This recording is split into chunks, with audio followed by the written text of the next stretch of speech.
बिस्मिल्लाहिर्रहमानिर्रहीम। आज की इस वीडियो में मैं आपको एफपीएससी और पीपीएससी का इंग्लिश वाला portion पढ़ाऊंगी।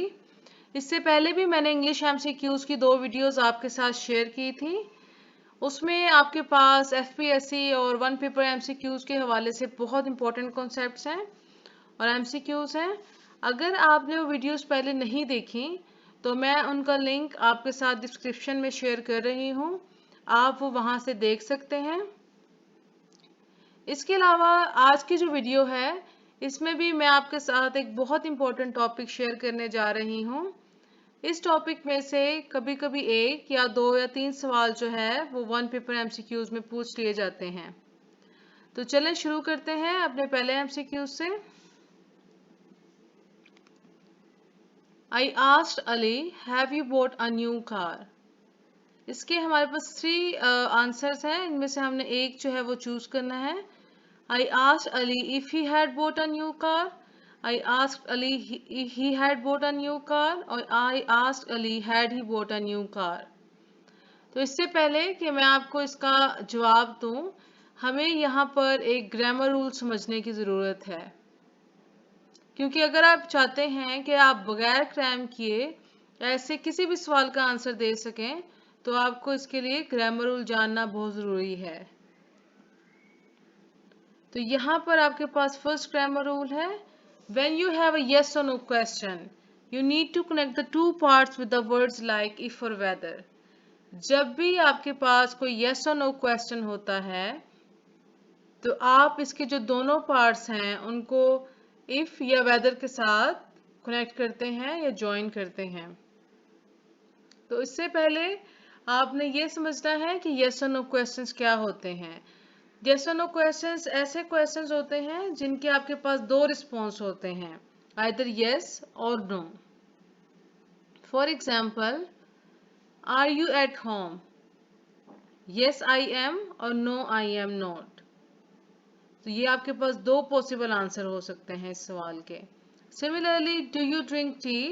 So you can either say yes I do or no I don't। Similarly, will you come to the party? So you can either say yes I will or no I will not। तो आपने देखा कि यहाँ पर आपके पास yes और no questions के 2 possible answer हैं।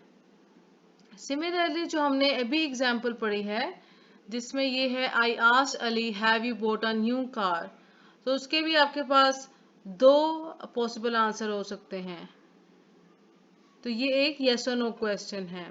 तो जब आपके पास ये yes और no क्वेश्चन है तो इसका मतलब है कि आपने इन दोनों पार्ट्स को if या whether से कनेक्ट करना है। तो अगर आप सारी ऑप्शंस देखें तो इसमें सिर्फ एक ऑप्शन ऐसी है जिसमें आपके पास if है और बाकी जो दोनों ऑप्शंस हैं वो इनकरेक्ट है, क्योंकि उन दोनों ऑप्शंस में ना आपके पास if है और ना ही आपके पास whether है। तो इसका मतलब है कि इसका जो आप आंसर देंगे वो क्या आंसर है, I asked Ali if he had bought a new car. Next question देखते हैं, they asked us are you French. अगर आप यहाँ पे देखें तो ये भी एक yes or no क्वेश्चन है। इसका मतलब है कि इस सवाल में भी आपके पास if आएगा। So they asked us if were we French, they asked us if we were French और they asked us that we were French। तो इन तीनों ऑप्शंस में से आपके पास जो 2 ऑप्शंस हैं इनमें आपके पास टाई है, क्योंकि यहाँ पर दोनों में आपके पास if है। जो लास्ट ऑप्शन है वो वैसे ही एलिमिनेट कर देंगे क्योंकि यहाँ पर आपके पास if नहीं है, तो इसका मतलब है ये इनकरेक्ट ऑप्शन है। अब ये वाला रूल यहाँ पे समझते हैं कि यहाँ पे if were we French आएगा या if we were French आएगा। तो उसके लिए जो नेक्स्ट ग्रामर रूल आपके पास है वो ये है, you need to change the question form back into the statement form। तो आपको यहाँ पे जो क्वेश्चन फॉर्म है उसको आपने स्टेटमेंट फॉर्म में लिखना है। For example, is this a book, और ये एक क्वेश्चन फॉर्म है और इसकी स्टेटमेंट फॉर्म आपके पास क्या है, दिस इज अ बुक। तो इसका मतलब ये है कि जब आप ये वाला क्वेश्चन देखते हैं, they asked us are you French, तो यहाँ पे इफ के बाद were we French is not correct, it would be if we were French, क्योंकि ये एक स्टेटमेंट है और जो फर्स्ट वन है ये एक क्वेश्चन है। तो आपके पास ये ऑप्शन है correct option, they asked us if we were French.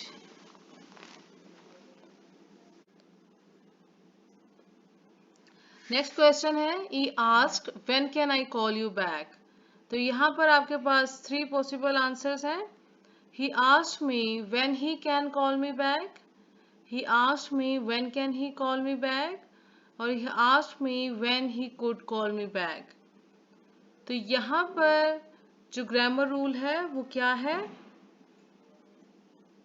you also need to change the tense of the original sentence।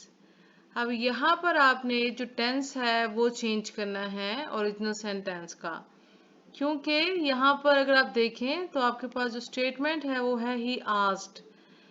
तो यहाँ पे भी आपको जो नेक्स्ट जो सेंटेंस है उसका जो टेंस है वो चेंज करना है।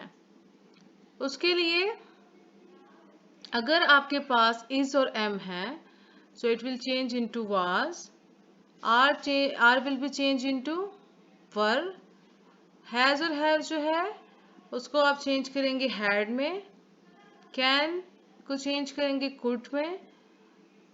तो यहाँ पर जो क्वेश्चन है he asked when can I call you back, तो यहाँ पर कैन है आपके पास, तो कैन को आप चेंज कर देंगे कुड में।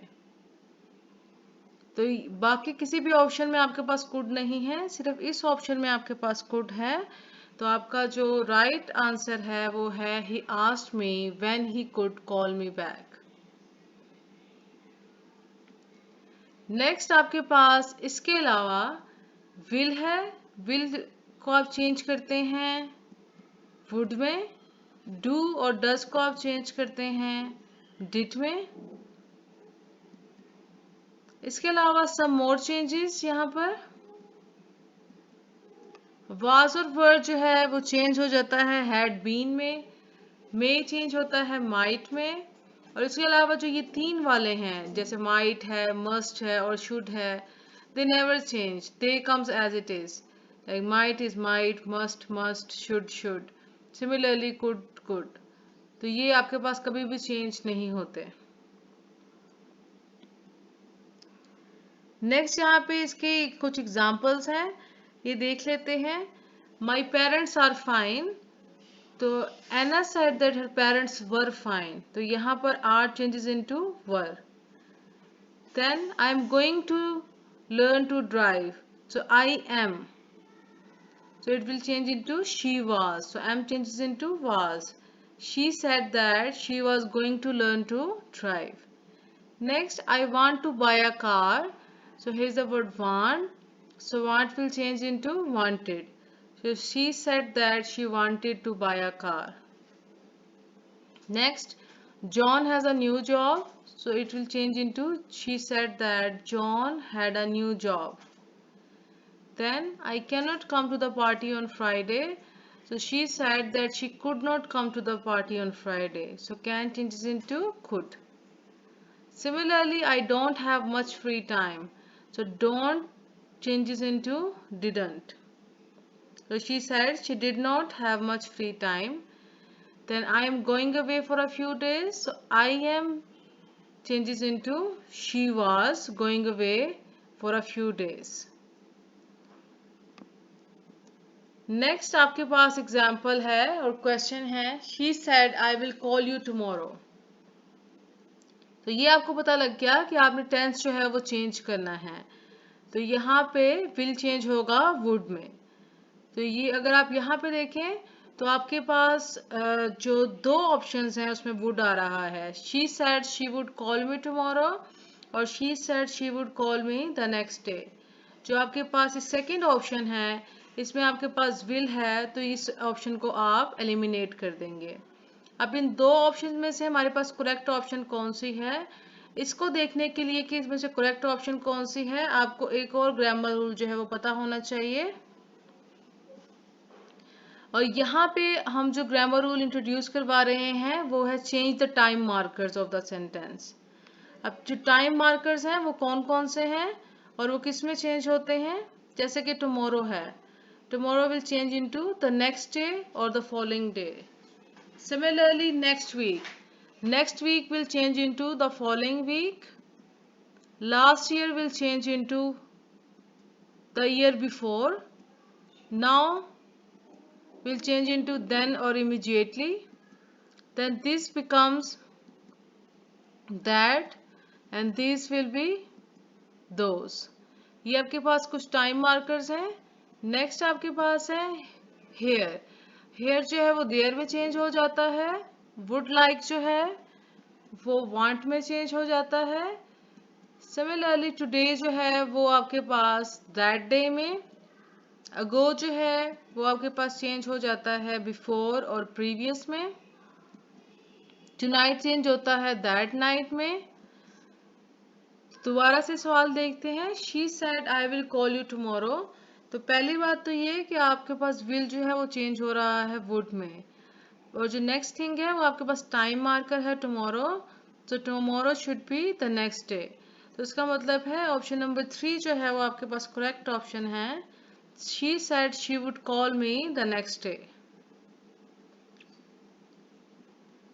यहाँ पर मैंने आपके पास कुछ जो टाइम मार्कर्स हैं उनके साथ जो एग्जांपल्स हैं वो शेयर की हैं. ये बहुत इंपॉर्टेंट है. अगर मैं आपको इनमें से 2 या 3 बताऊंगी, बाकी आप इस वीडियो को पॉज कर भी पढ़ सकते हैं. अगर आप चाहें तो इसका स्क्रीनशॉट लेकर भी अपने पास सेव कर सकते हैं और पढ़ सकते हैं. डायरेक्ट स्पीच में आप नाउ कहते हैं, लेकिन जो रिपोर्टेड स्पीच है उसमें आप देन कहते हैं. For example, the children are playing outside now. So it becomes, he said that the children were playing outside then. So now becomes then here. Similarly, today becomes that day. So when you say, I have got a piano lesson today. So in reported speech, it becomes, she said that she had got a piano lesson that day. So today becomes that day here. Then we have the word here. So here becomes there. So put the box here. So it becomes, he told us to put the box there. इसके अलावा एक और example देख लेते हैं yesterday की. तो यहाँ पे जो रिपोर्टेड स्पीच है इसमें yesterday को कहते हैं the previous day or the day before. So our English teacher quizzed us yesterday. So it becomes, they said their English teacher had quizzed them the day before. So yesterday becomes the day before. तो ये आपके पास कुछ time markers हैं, उनके साथ आपके पास हर time marker के साथ एग्जाम्पल यहाँ पर मौजूद है. आप इसको पढ़ सकते हैं. नेक्स्ट एग्जाम्पल देखते हैं. यहाँ पे the teacher said the earth revolves around the sun. यहाँ पे आपके पास इसकी 2 ऑप्शंस दी गई हैं. The teacher said that the earth revolved around the sun और the teacher said that the earth revolves around the sun. हमेशा ये बताया जाता है कि जब भी आपके पास सेड है या आस्क्ड है, ये पास्ट टेंस में है, तो आपके पास जो अंदर वाला फिक्रा है वो भी पास्ट में होना चाहिए. लाइक रिवॉल्व जो है वो रिवॉल्व में होना चाहिए. लेकिन यहाँ पर एक और ग्रामर रूल समझना बहुत ज़रूरी है और वो ये है, we don't have to change the tense if the statement is still true now or if the statement is a fact or general truth. तो आप टेंस चेंज नहीं करते अगर आपकी जो स्टेटमेंट है वो ट्रू है या फिर वो कोई फैक्ट है या एक जनरल ट्रूथ है. तो यहाँ पर जो आपकी स्टेटमेंट है, the teacher said the earth revolves around the sun, तो ये एक ट्रू स्टेटमेंट है. तो यहाँ पे आपको टेंस बदलने की ज़रूरत नहीं है. तो आपके पास जो सेकंड ऑप्शन है वो करेक्ट ऑप्शन है. The teacher said the earth revolves around the sun. Next example है, she said water is tasteless and colorless. कि water जो है वो क्या है, वो बेजायका है और बेरंग है. तो एक ट्रू स्टेटमेंट है, एक जनरल स्टेटमेंट है, एक फैक्ट है कि जो पानी है वो बेजायका होता है, बेरंग होता है. तो यहाँ पे भी आपको जो टेंस है उसको चेंज करने की ज़रूरत नहीं है. तो ये भी आपके पास एज इट इज आ जाएगा. Like she said water is tasteless and colourless. यहाँ पे इज जो है वो चेंज नहीं होगा, it comes as it is, और इसलिए ये वाज वाली जो स्टेटमेंट है वो इनकरेक्ट है.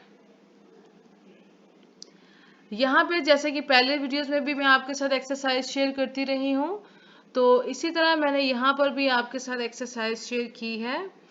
आपने ये एक्सरसाइज सॉल्व करनी है और कमेंट में इसके आंसर देने हैं। मैं आपको इससे करेक्ट आंसर जो है वो आपके आंसर देने के बाद शेयर कर दूंगी। अगर आपको मेरी वीडियोस पसंद आ रही हैं और आप चाहते हैं कि मैं ऐसी और वीडियोस आपके लिए बनाऊं, तो आप मेरे चैनल को सब्सक्राइब करना ना भूलिएगा और वीडियो को लाइक ज़रूर कीजिएगा। अपना बहुत ख्याल रखें। बहुत शुक्रिया। अल्लाह हाफिज़।